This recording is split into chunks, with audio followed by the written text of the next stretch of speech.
back, everybody. So we see our DIYers using various craft tools and materials all of the time, but we rarely stop to talk about what they actually do and how they use them to get the best results.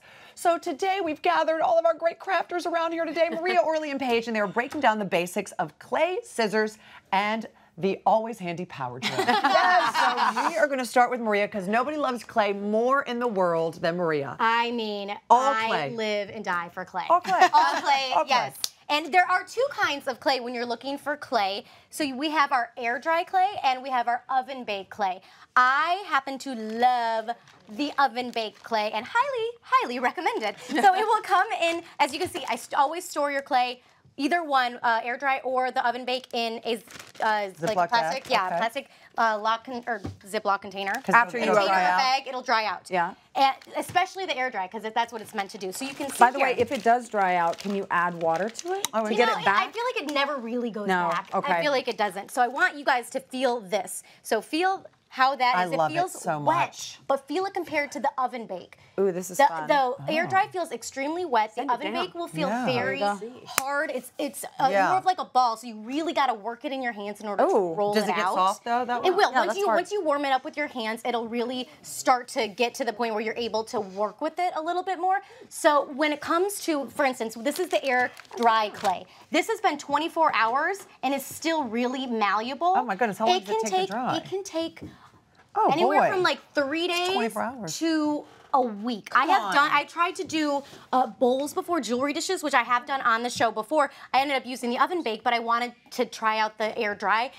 And it just did. I tried to paint it afterwards, and it just continued to be a little bit slimy. So What about if you put it outside in the sun? it is supposed to create the same effect. I have no patience in terms of my craft. I want instant gratification, so I pop the bad boy in the oven for, it's usually 15 minutes per quarter inch at 275 degrees, and it is like, you've seen the ones that I've done. Oh, that's so much better. Yes, and as you can see here, it's turning my hands orange. I have this orange one here. So if you're doing this work on a covered surface, I did this before with really cute Christmas drink stirs that we have a picture for you. So if you're doing things with different colors, see how there's red and there's white? Oh, thanks guys. So see how they're red and white? You want to do your red and finish it completely. Wash your hands. Go to the white and then work with the white. So it'll transfer. Pink. Yeah. Exactly. Otherwise, but what's great about that, like you said, like it'll turn pink. If you need you pink. can make your own colors out of the clay. That's cool. So similar to rolling out cookies. Is the oven baked one? Is it harder to work with though? I personally think the oven bake is easier to work with. Once you work your hands with it, I feel like it shapes a lot better because it is a little bit drier. Okay. You can do the same. You are supposed to get the same effect. Like you are supposed to get the same result. But with the oven bake one, you get a lot more color options than you do with the air dry. I don't know why. I think all the other crafters out there who created the oven bake knew that they didn't have any patience either. So that's what we have here. And you can use cookie cutters to create something. You can go on our website. I have so many crafts on there that look how much softer it is now. Wait, and all she did was put it. Flour used. So this is cornstarch. Yeah. Thank you, Paige. I just completely went over that. This is cornstarch. You could also use a baby powder, but baby powder is something you're not really wanting to inhale. Flour? Yeah. I wouldn't use flour because I feel like it could disintegrate into it a little bit more. The cornstarch is your best bet. It doesn't stick, and it's like rolling cookies out. You work on your covered surface, and make sure to wash your hands in between uses. Thank you. All right. And that, my friends, is how you do clay. Oven-baked clay it is. That's what we're going with. To scissors. Moving on to scissors. Some tips. Yeah, so I know that, for those of you that sew and are avid sewers, this is obviously overkill. This is information you already know. But the one thing that's amazing about doing the show is that we get letters from people who are dying to try to do new things, but they're scared. And so for any of you that really want to get into sewing, I just want to give you guys some basic information about what you need. So the first thing is, obviously, this is going to be for regular paper crafting. You're doing a scrapbook, you're doing something like that, you're going to want paper scissors. Paper scissors are not going to work great when you want to cut your fabric. So let's say I'm getting ready to cut, I've got a pattern. Oh, not good at all. It's literally not doing anything. Can't even cut. But when I take my paper, Oh my goodness, I thought you were going to tell me they were dull. No, but you know what?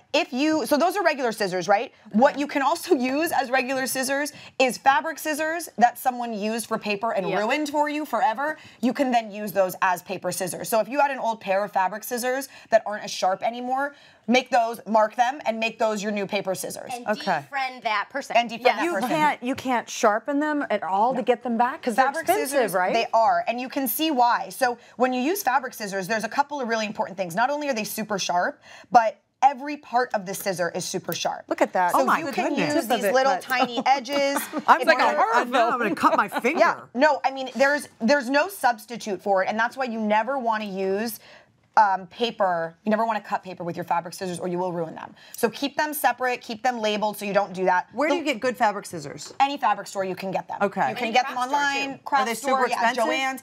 I mean, for scissors, yeah, but in the grand scheme of things, no. Maybe $25 for a decent As long pair. as you don't use them on paper. Exactly. Right. They are And worth then, it. Exactly. And then the last thing I would say are these. These are great for if you do sew, because when you're finished sewing, you always have to go in and clip all your threads. What kind of scissors are those? They're like the little, like shearing, like the little, I forget the official term for them.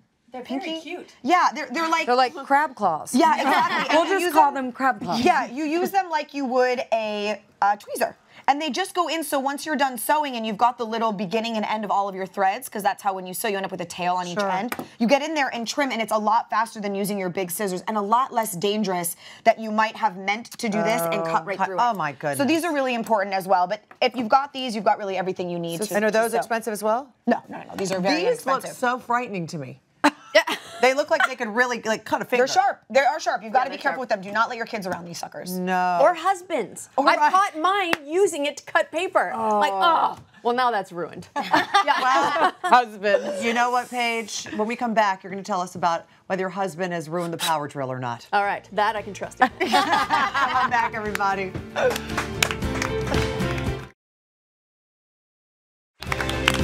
Welcome back, everybody. So anyone who watches the show knows that we rarely see Paige without a power drill in her hand. So what do we need to know about the all-valuable power drill, Paige? It's my favorite. It First really of is. all, I could love on it. So this is called, in the world of building, it's called a drill. It's also called a screw gun. Ladies and gentlemen, it's the same thing. Okay. It's the same darn thing. The difference comes in the tip here, which is called a bit. So right now, it's got a drill bit on it. So this is used to make holes. Okay. Yes, we'll get to the other one in just a minute. But let's say you have to have a hole and you don't really know what size you need, or maybe you do know what size. You go out and get the exact size you need. You can also buy a drill bit kit that has a bunch of sizes. And let's say you need something a little bigger, like a 2-inch hole saw or 1-inch. Go to your local hardware store. They'll tell you what you need. So they'll have those sizes. They'll have everything. They'll point you in the right direction of what bit you need. Okay. But for the drill, so for instance, I have a 1/4 inch drill. This will give me a 1/4 inch hole. And then I've also got, which is stuck to this because it's magnetized, this is a 1/8 inch drill. So you can see I did a little video showing you both. I'll show you how they both work. So this is me just drilling a hole. Now, you're going to see I'm going to use the smaller bit for something called pre-drilling. And all that does, it creates a small hole to guide a screw through wood. So it doesn't split? Exactly. And it goes, and I was able to screw that right in. And the reason I was able to screw that is I changed the bit. So all you do to change it out, you can see little tiny teeth are holding it, right? I love this part. You unscrew. I know, it's fun. You unscrew the truck. Yep. Or the chuck, and then you put in The truck, that's Phillips the car. head. Yep. And then you lock it in. Listen. Locked. That. And there That's you how go. you know. Paige. Yes. Easy peasy. Easy peasy, Oh, cover and girl. always be safe. Safety first. Gloves and glass.